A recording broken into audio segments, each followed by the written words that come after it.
नई नवेली दुल्हन को शादी के चंद रोज बाद अकेला छोड़कर अच्छे मुस्तकबिल की तलाश में बैरून मुल्क जाने वाला अब्दुल हमीद 7 बरस बाद भी घर से हजारों मील दूर रहने पर मजबूर है। मुस्तकबिल अच्छा हो या नहीं, समीना और अब्दुल हमीद ही नहीं बल्कि दोनों के एक कमसन बेटे ने भी अपना हाल आजमाइश के हवाले कर रखा है।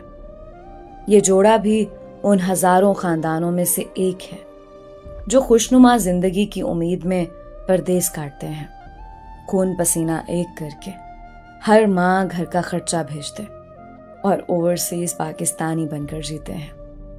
बज़ाहिर तो लगता है कि इस मुश्किल के नतीजे में मिलने वाली माली आसूदगी मसाइल हल कर देगी, लेकिन उनके पीछे मौजूद अहले खाना खुसूसन शरीके हयात अलग ही कर्ब का शिकार रहते हैं। समीना और अब्दुल हमीद चचाजाद थे। शादी के चंद माह बाद ही अब्दुल हमीद को सऊदी अरब में नौकरी मिल गई। समीना के इसरार के बावजूद वो ना रुका और रिश्तेदारों से कर्ज लेकर सऊदी अरब रवाना हो गया। शुरू में तो हमीद के माँ बाप उसकी कमी को महसूस करते।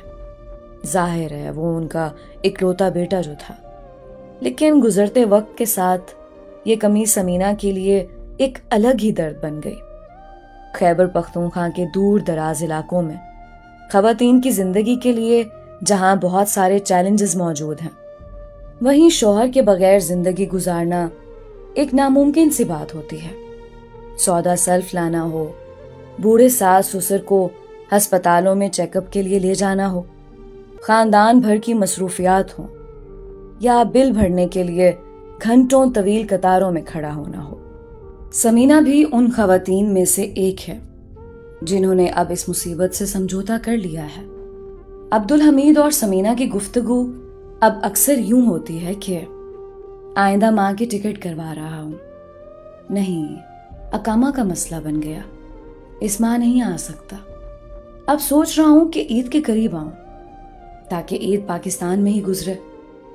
कभी ये मुबाहसा होता है कि ईद पर टिकट बहुत महंगी होती है, सोच रहा हूं ईद के बाद आऊं ताकि कुछ रकम बच सके, वरना वापसी की टिकट के लिए फिर कर्जा लेना पड़ेगा। समीना के मुताबिक गुज़िश्ता 7 सालों से फोन पर वो ये जुमले सुनती आ रही हैं। शुरू में तो वो अपने शौहर से लड़ती झगड़ती और कभी कभी तो नौबत यहां तक आ जाती कि वो घर छोड़ देने की धमकी तक दे देती और कई दिन फिर फोन का जवाब ही ना देती। पहला साल गुजरा, लेकिन उसके शौहर जो हर 6 माह बाद लौटने के वादे के साथ परदेस गया था, वापस नहीं आया। और फिर तो जैसे ये मामूल बन गया, वो एक ही सवाल पूछती और उसको वही जवाब मिलता, लेकिन सवाल बदला ना जवाब तब्दील हुआ। गुजरता वक्त नई मुश्किलात साथ ले आया। बाप के परदेस जाने के बाद माँ की कोख में मौजूद बेटा पैदा हुआ। बच्चा पैदाइश के बाद वॉकर्स पर गया, फिर चलना और दौड़ना शुरू किया। देखते ही देखते वो 7 बरस का हो गया। कमसिन मासूम रोज अपने बाप से वीडियो कॉल पर बात तो कर लेता, लेकिन वो उन्स कभी पैदा ना हो सका जो बाप बेटे के दरमियान होता है। समीना के मुताबिक मेरे बेटे ने अपने बाप को सिर्फ तस्वीर में देखा है। इम्कान है कि वालिद अचानक सामने आ जाए तो वो उनको पहचान नहीं पाएगा। उसके मुताबिक वो अपने बेटे के लिए माँ भी है और बाप भी। यही वजह थी कि स्कूल का पहला दिन हो या मोहल्ले के कारी साहब ने उसकी कोई शिकायत लगानी हो, समीना हर काम में अपने घर के मर्द का किरदार अदा करने पर मजबूर है। बेटे के लिए बाप की कमी पूरी करने की कोशिश करती हैं, सास ससुर के लिए भी बेटे की कमी को पूरा करती हैं, मगर ये एहसास मुसलसल अपनी जगह मौजूद रहता है कि उनके लिए शौहर और साथी की कमी को कौन पूरा करेगा।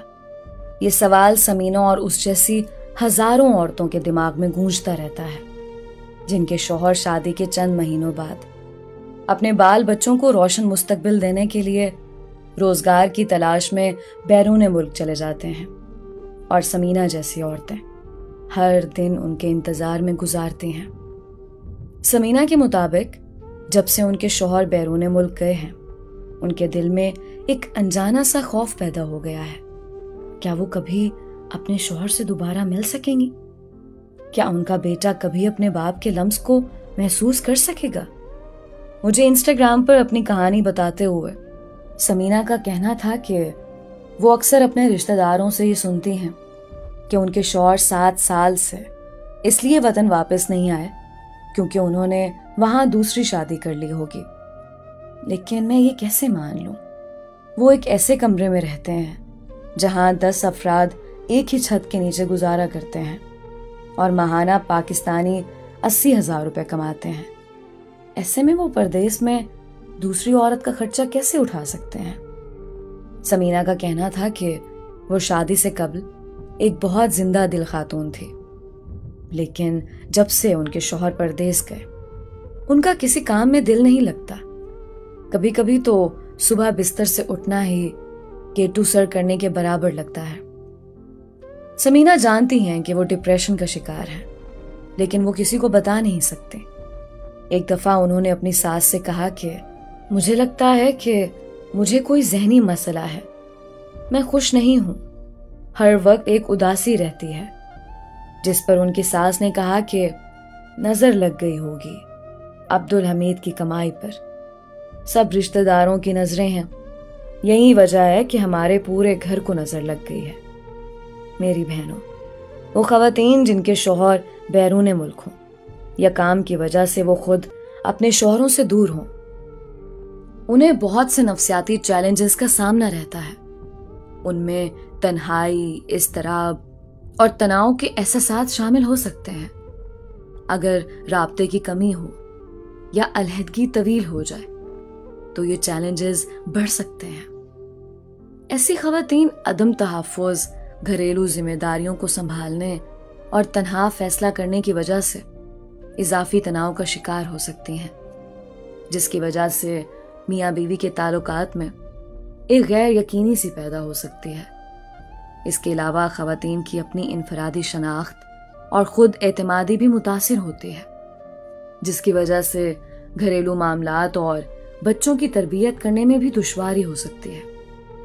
इन चैलेंजेस का सामना करने वाली खवातीन के लिए ये ज़रूरी है कि वो किसी माहिर नफ्सियात से मदद हासिल करें और कोशिश करें कि अपने शौहर के साथ राब्ता और बातचीत का सिलसिला बेहतर करें।